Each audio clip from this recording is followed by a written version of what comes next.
Olá, tudo bem? Seja bem-vindo para mais uma aula. E aqui nós vamos continuar falando sobre o cativeiro da Babilônia. Se esse conteúdo estiver sendo interessante para você, eu peço que possa estar se inscrevendo no canal, compartilhando, essas coisas que o pessoal pede para aumentar a popularidade do vídeo, né? E vamos continuar aqui. Na primeira parte do cativeiro, nós aprendemos sobre as tribos de Israel, né, como se deu o porquê do nome das tribos de Israel e o reino unido, Salomão, Saul, Davi e Salomão, né? Hoje nós vamos estudar então o reino dividido, como começou agora esse reino dividido. A gente viu na aula passada que Roboão ele fica com duas tribos. Aqui. Roboão fica com duas tribos e forma o reino de Judá ou o reino do sul, tá? E Jeroboão fica então com as 10 tribos, formando o reino do norte ou reino de Israel. Lembrando que ele levou o nome de reino de Israel porque Efraim estava ali. A tribo de Israel ou o reino do norte. A começar por Jeroboão, o reino de Israel foi se distanciando cada vez mais de Deus. Com medo do povo descer para Jerusalém para adorar a Deus e ficarem lá, Jeroboão proíbe que o povo do norte suba a Jerusalém e ele faz ele mesmo 2 templos e cria sacerdotes e seu próprio sistema de culto. Está lá em 1 Reis, capítulo 12, do 26 ao 36. Então, o que Jeroboão faz? Jeroboão, a princípio, ele era uma pessoa querida pelo povo. A princípio, ele queria ser um governante que fosse a favor do povo. Ele queria ajudar o povo, ele queria ver o bem do pessoal. Inclusive, tinha profecias de Deus acerca dele, de que ele governaria as 10 tribos. Desde a época de Salomão, né? Se eu não me engano, é desde a época de Salomão mesmo. Mas já tinha essa profecia sobre Jeroboão. Mas quando Jeroboão assume o trono, Jeroboão, agora, ele quis governar da sua própria maneira. Ele era, até então, um servo de Deus. Ele queria adorar o Deus de Israel, tá? Ele não queria se distanciar de Deus. Só que ele não queria também que o povo subisse a Jerusalém. Né? Lembra que eu te falei porque, mesmo sendo a tribo do norte e Jerusalém embaixo, a tribo do sul, o reino do sul, quando se falava de ir para Jerusalém, eu sempre uso o termo subir a Jerusalém. Tá? Então ele não queria que o povo fosse subir a Jerusalém para adorar. Porque ele entendia o seguinte, se o pessoal sobe a Jerusalém para poder adorar, eles vão ficar por lá. E esse reino que agora se dividiu vai acabar, eu vou perder o reino. Então, na cabeça dele, ele fazendo um favor para Deus, ele sendo um bom religioso, o que ele faz? Ele cria o seu próprio sistema de culto. Ele pensa, olha, se o pessoal precisa de templo para adorar a Deus, eu vou fazer 2 de uma vez. E ele cria 2 templos no reino de Israel. Ele pensa, se lá embaixo tinha sacerdotes, eu vou criar os meus próprios sacerdotes aqui. E Jeroboão, então, ele faz o seu próprio sistema de culto. Tá? Ele cria o seu próprio sistema de culto para adorar o Deus de Israel. Deus vai mostrar para ele que isso era idolatria. Tá? Porque a gente não adora Deus da forma que nós queremos. Nós cultuamos a Deus da forma que Deus orientou que tem que ser cultuado. Você não vai na igreja e não serve a Deus da forma que você quer, né? Mas você precisa ser um servo de Deus conforme Deus orienta na sua palavra, a Bíblia, que você deve seguir. Não existe essa moda da pessoa querer, eu gosto de Deus, eu quero ser servo de Deus, mas tem que ser do meu jeito, né? Então, às vezes, eu questiono Jeroboão, eu falo mal de Jeroboão, mas se eu for analisar, muitas vezes, hoje, eu posso ter agido igual Jeroboão. Ou, às vezes, muitas igrejas hoje, se eu for olhar nesse quesito, muitas igrejas hoje, os pastores estão sendo Jeroboão. Estão seguindo a mesma doutrina de Jeroboão, né? Implantando sistemas de culto que a Bíblia não orienta a implantar, inventando formas diferentes de adorar a Deus que Deus não orientou que se inventasse, tá? Procurando formas de prender a atenção das pessoas que é antibíblica, né?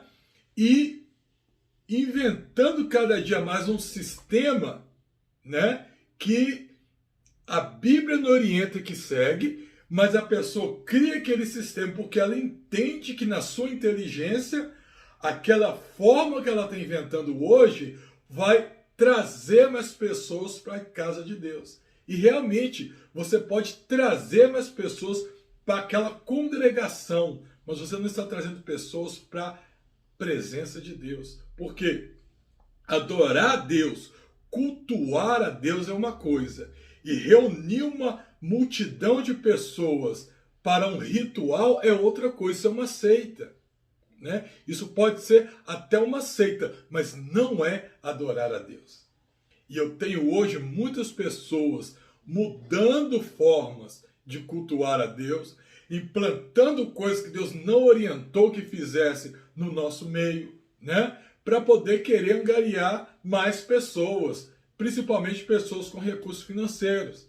Então eu tenho que preocupar muito o que é uma marketing para a minha igreja, porque o marketing eu posso usar na minha igreja, tá? O marketing é muito válido. Inclusive, na escola dominical, nós trabalhamos com a escola dominical, né, tem um tema, uma abordagem que chama Marketing para a Escola Dominical. Inclusive tem até um livro do pastor Moisés que fala sobre isso e que inclusive são técnicas preciosíssimas para a gente usar na igreja. Marketing para a Escola Dominical. Se os irmãos não viram, procura esse livro aí. É um livro muito abençoado. Mas eu tenho que saber o que é o marketing para a escola, o marketing para a igreja, do que são sistemas independentes de culto, idolatrias, que eu estou lançando mão daquilo e trazendo para dentro da igreja. Com poucas exceções, o reino de Israel, na sua maioria, fizeram o que era mal aos olhos de Deus, e isso levou à queda na mão da Assíria no ano de 722 a.C. Então veja bem, o povo de Israel, quando separa, porque na verdade também, irmãos, tinha uma coisa, Deus ele separa Abraão para através de Abraão trazer Jesus ao mundo, tá? Jesus era a principal causa do reino de Israel. O reino de Israel seria um exemplo para o mundo. E através de Israel, Deus ia trazer Jesus aqui. Só que agora, através do reino de Israel, Deus ia usar a tribo de Judá. Então a ênfase, ela sempre estaria sobre a tribo de Judá agora. E depois da ênfase na tribo de Judá, afunilou para Jesus, né? Então a Bíblia segue esse conceito. Ela começa com Abraão, né, que era o patriarca, forma a nação de Israel. Aí depois a ênfase vai sair da nação de Israel, vai para a tribo de Judá.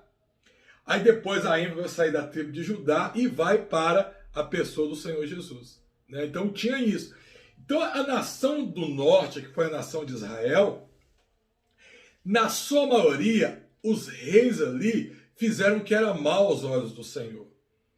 Começa com Jeroboão, que ele tinha uma boa intenção, mas acabou levando o povo à idolatria, né? E todos os reis que foram vindo, na sua maioria, foram levando o povo a se distanciar cada vez mais, né? Eles achavam inteligentes, eles achavam que estavam seguindo as outras nações, achavam que estava sendo como os povos ao redor, mas nós temos que entender que nós não somos como os povos ao redor.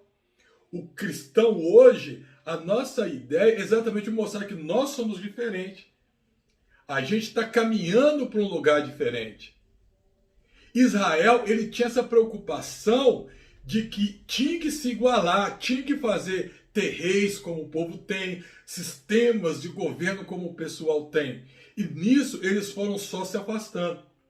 Inclusive, chega Acabe, por exemplo, que ele vai casar com uma profetisa lá das regiões de Tiro e Sidom. Quando essa profetisa ela vem para Israel, que foi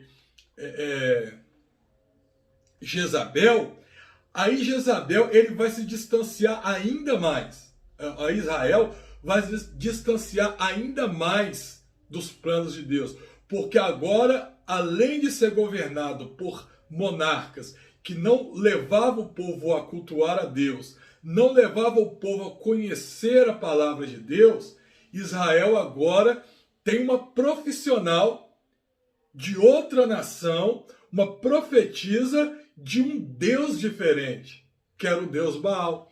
E ela traz todos esses costumes, esse ensinamento para dentro de Israel, e aquilo ele impregnou na nação, que conseguiu romper os limites e foi até a nação de Judá também, e isso vai ficar até o final da história dos reis, tá? Por mais que levante servos de Deus e tente tirar isso, sempre vai ter resquícios da história de deuses lá, principalmente adoradores de Baal.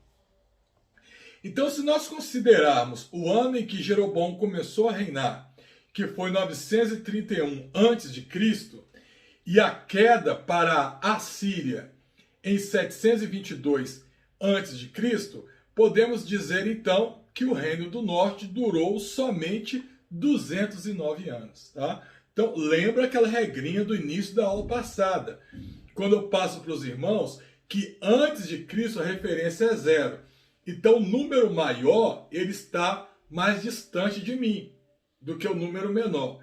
Se eu fosse falar depois de Cristo, aqui, olha, então 931 estava mais próximo de mim do que 722. Mas como eu estou falando antes de Cristo, a referência é o ano zero, né? As coisas vêm voltando para cá, 931 está mais longe e 722 está mais próximo, tá bom?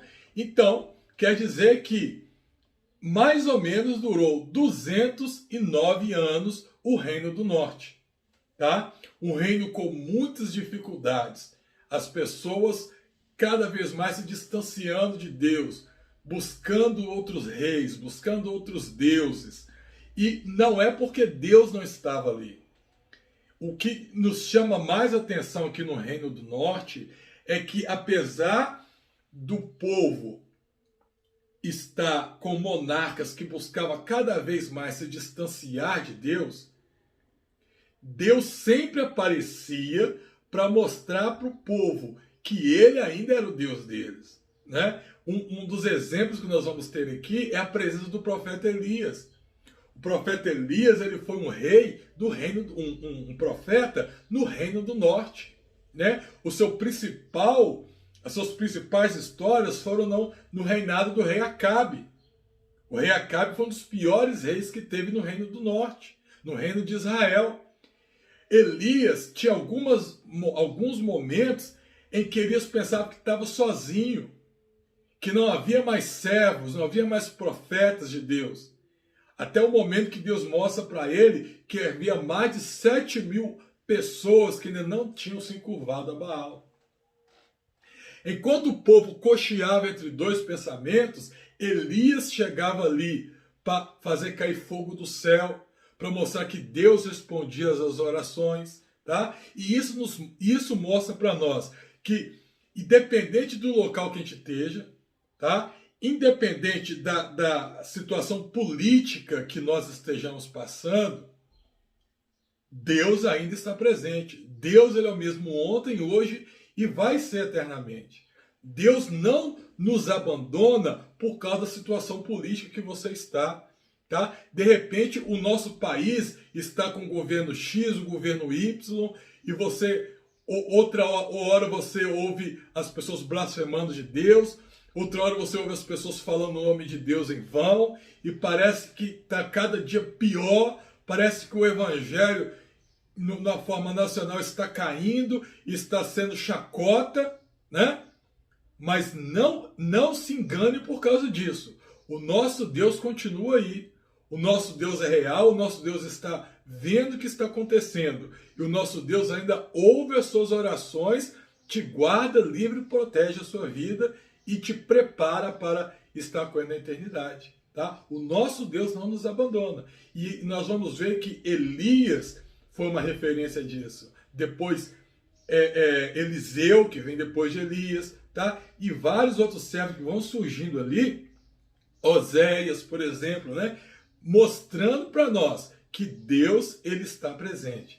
Mesmo que o pessoal esteja não dando ouvidos para Deus, esteja com desobediência diante de Deus, o castigo do Senhor vai vir, mas Deus, ele ainda vai abençoar, ainda vai ouvir aqueles que, em meio a todo aquele caos, forem diferentes e lembrarem de Deus, tá? Então olha que interessante isso aí. Então o reino do norte durou 209 anos e veio o fim. Então começou com Jeroboão, está no ano 931 a.C. e terminou com Oséias. Oséias foi o último rei de Israel. E aqui, ó, está o período na Bíblia que abrange essa história. Está lá em 1 Reis, capítulo 12, versículo 16, até 2 Reis, capítulo 17, 41. Também em Crônicas você vai ler essas histórias. Só que eu não coloquei aqui essa referência em Crônicas. Eu esqueci na hora que eu estava fazendo os slides, eu esqueci de pegar as referências no livro de Crônicas, tá? Mas também no livro de Crônicas a gente vai ler essas histórias também.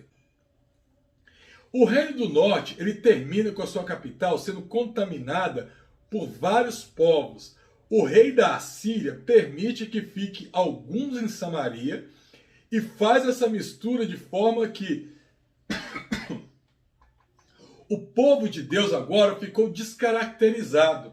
Pessoas com várias crenças, pensamentos diferentes se uniram. E isso foi tão forte que o pessoal daquela terra passaram a serem chamados de samaritanos. E eles eram desprezados pelo povo judeu.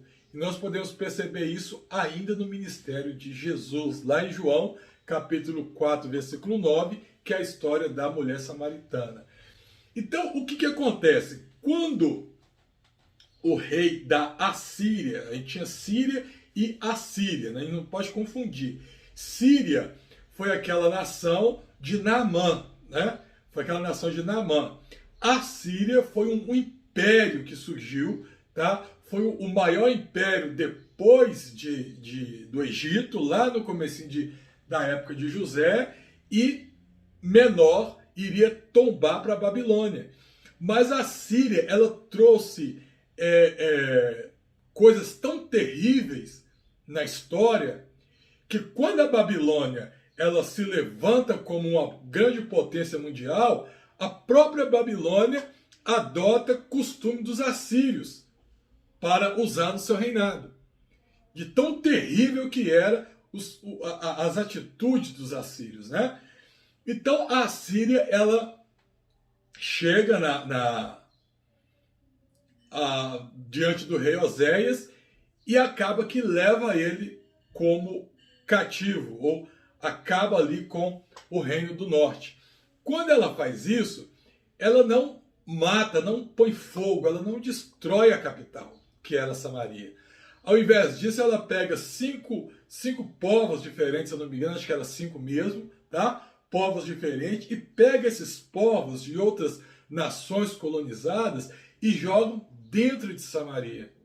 Então, você tinha ali as pessoas, os pobres da terra, vivendo em Samaria, pessoas judeus, né, crentes, conhecedores da palavra de Deus, e agora cai ali no meio pessoas de outros deuses, que tinham outros costumes, tá? Que tinha outra forma de ver a vida, e essas pessoas começam a se relacionar com os israelitas que tinham ali. E começam a ter filhos, começam a crescerem ali, ali passa a ser o lar deles. Então, Samaria, que antigamente era uma referência como a capital do reino do norte, não tem mais característica, porque as pessoas que moravam ali são pessoas vindas de reinos diferentes, são pessoas advindas de nações diferentes, misturadas, e cresceu aquela mistura. Então, o povo que cresce ali não tinha mais costumes de adorar a Deus, de buscar ao nome do Senhor, né? Porque ao passo que um filho ouvia do pai, da mãe, dizendo, olha, o Deus dessa terra é o Deus de Israel, o Deus dessa terra, ele tem o templo lá em Jerusalém. Ele ouviu do pai, falando assim, não, mas o Deus ao qual eu sirvo é Baal, o Deus ao qual eu sirvo, ele mata crianças, a gente tem que matar crianças de tempo em tempo, né? Então, teve essa mistura. E isso para nós também é uma tipologia do que o diabo iria querer fazer com o mundo na frente, né? Porque a palavra diz que o diabo ele veio para matar, roubar e destruir. Não é isso? Ele veio para matar, roubar e destruir. Então ele tenta matar o povo de Israel para Jesus não vir ao mundo. Quando Jesus veio, que ele não consegue, ele tenta matar Jesus, achando que ia resolver, mas Jesus também não morreu, Jesus ressuscitou. O evangelho, as boas novas do Senhor espalharam pelo mundo. Então ele tentou roubar, porque ele veio para matar, roubar. Ele tenta agora roubar esse evangelho, roubar as boas novas, fazendo o quê? Pegando a palavra de Deus, isso ao longo do cristianismo, pegando a palavra de Deus e misturando com o Império Romano da época, para que a palavra ficasse trancada, ficasse inacessível ao povo, e o povo ouvisse apenas aquilo que fosse manipulado por eles. E passamos aí o período medieval todo assim, mas Deus levanta um servo, que foi Martinho Lutero, através dele a palavra ela foi traduzida para o alemão, né? E dá início aí a reforma protestante, os irmãos conhecem a história, e a palavra continuou. O diabo também não conseguiu roubar. E qual que é a característica do diabo hoje? Destruir. Ele não conseguiu matar, não conseguiu roubar, hoje quer destruir. Destruir como? Secularizando a palavra, deixando a palavra de Deus comum, querendo fazer ser uma coisa irrisória, uma coisa que ninguém dá valor, né? Ele tem agido hoje, o diabo tem agido hoje nas igrejas de uma forma que hoje virou moda ser crente, virou moda falar de Jesus, virou moda ser cristão nas redes sociais, só que o cristianismo, ele quer levar um cristianismo que não está na Bíblia, um cristianismo que não é bíblico, um cristianismo que não leva ninguém à salvação, é apenas uma modinha, algo secularizado, é algo misturado com o mundo, né? Tem pessoas hoje que você vê na internet se dizendo cristãos, referências cristãos para jovens, para, às vezes, pregadores, cantores, cantoras, que você olha, você não consegue identificar um cristão. Você já não vê mais um servo de Deus, tá? São pessoas que hoje estão cantando um louvor a Deus, amanhã está cantando um louvor de balada, uma música de balada. São pessoas que hoje você liga aí em uma mídia digital, está ouvindo um louvor dessa pessoa. Aí você coloca no Instagram dessa pessoa, a pessoa está postando lá um stories lá, com uma música, um modão sertanejo, alguma coisa assim, né? E você já não sabe, você olha, você não sabe o que está acontecendo. E é isso que aconteceu com Samaria. Samaria já não era mais referência. Se alguém falasse, ó, Samaria era a capital de Israel, do Reino do Norte, perdeu-se o valor. Eles foram humilhados, eles passaram a ser rejeitados, né? Passaram a ser separados, porque foi um povo misturado. O povo judeu lá embaixo começa com o tempo a ter uma discriminação do povo do norte. Exatamente porque não tinha uma referência, mas nós vamos ver que nem o povo judeu tinha. O povo judeu, o povo do reino do sul de Judá, também não tinha referência. Mas a humanidade ela é assim. A humanidade ela tem prazer em esconder o seu problema e falar do problema do outro, não é assim? Ela tem prazer em ignorar aquilo que eles fazem de errado para falar o mal do outro. Por isso que nós, como cristãos, nós devemos vigiar muito, ter muita preocupação nas suas atitudes, naquilo que você fala, naquilo que você faz, naquilo que você negocia, como você é no seu dia a dia, porque a nossa vida tem que ser uma pregação diária. Porque o mundo lá fora, ele não está pronto para Jesus, mas ele está pronto para te tirar da presença de Jesus. O mundo lá fora não está pronto para poder mudar a vida e aceitar Jesus. Mas o mundo lá fora está pronto para poder virar para você e falar assim: ué, mas você não é crente, por que você está fazendo isso? E às vezes uma palavra dessa tira toda a sua autoridade para evangelizar e para falar de Jesus, né? Então Samaria ela vai passar por isso. E a gente vai ver isso bem claro aqui quando Jesus chega lá em Samaria e vai conversar com a mulher samaritana. E Jesus, o que Jesus queria mostrar para nós nisso aqui? Jesus ele queria nos mostrar que ele veio para os doentes. Que os samaritanos hoje somos nós. Não existe hoje o povo puro, sem pecado, sem mal, sem mancha. O povo é pecador, né? Embora eu possa fazer o maior esforço e procurar viver eticamente o mais correto possível, eu estou com os pecadores. Nós estamos no meio de pessoas pecadoras. E nós temos que entender que, para Deus, todos nós somos iguais. E Jesus ele veio exatamente para esse público. Jesus não veio poder buscar santo, salvo, porque a palavra diz que a vereda do justo é como a luz da aurora, que vai brilhando mais e mais até ser dia perfeito. Então, aquele que está em dia perfeito não fica aqui no mundo. Se você está aqui, você tem algum mal. Você tem algum defeito, né? Às vezes não tão característico como as pessoas que estão lá no mundo. E a nossa tarefa é seguir o exemplo de Jesus. Não é ser preconceituoso. Não é misturar, mas não é ser preconceituoso.